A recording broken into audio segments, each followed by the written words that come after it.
Тръгнахме за Пинк парти в Скулбус, се вълнували първи път. Пинк парти. Разпочихме цялата паска. $10 минашна отпред опашката е горе като за банани по комунистическо време в България. Вярвате ли? Ето това е политиката, да се слез с народа, а не с разни фракции там, много богаташи и не знам какви и проче и проче.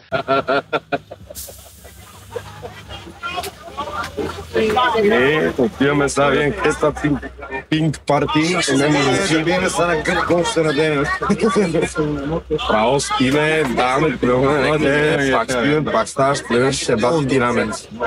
Голяма динамика.